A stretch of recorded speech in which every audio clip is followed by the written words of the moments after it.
আমি যে চা রেডি করছি সেটাই শুধু আপনাদের দেখাবো। এই যে পুরো চাটা আমার রেডি করা হয়ে গেছে, ক্যামেরার সামনে নিয়ে যাওয়া যাচ্ছে না। এই যে একটা ঢেলে দিচ্ছি। আসসালামু আলাইকুম, সবাই কেমন আছেন? আমি ভালো আছি আলহামদুলিল্লাহ। তারপরে আবার আমি এটাই ঢেলে নেব। এই যে একটু কাশ হয়েছে, ঠান্ডা লাগছে। বগুড়াতে তো বৃষ্টি হচ্ছে, প্রত্যেক দিনই বৃষ্টি হচ্ছে। এদের পর থেকে একটু করে। আর এই যে মশলা চাটা বেনে নেব। সকালে বানাইছিলাম, অনেক ভালো হয়েছিল, ওই জন্য আবার একটু করলাম যে খাই দুইজনে।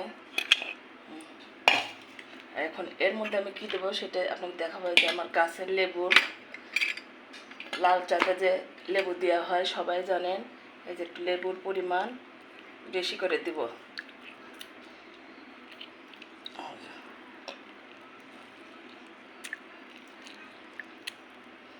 আর লেবু কুচি রাখছি, অনেকে আদা কুচিও দেন, কিন্তু আমি এই যে লেবুর কুচিটা দিয়ে দিচ্ছি যাতে ফ্লেভারটা ভালো হয়, খেতে অনেক মজা হয়। ওই জন্য করে আমি দিলাম। এটা আমার ডাইনিং টেবিলে আমি করতেছি, রান্নাঘর থেকে নিয়ে আসে যে সুন্দরভাবে। আর এই যে কলা দুটো রাখছি, যে চা খাওয়ার আগে কলা দুটো আমরা দুজনে খেয়ে নেব। এই যে সুন্দরভাবে মানে যে একটু টেস্ট করে দেখি কেমন লাগে।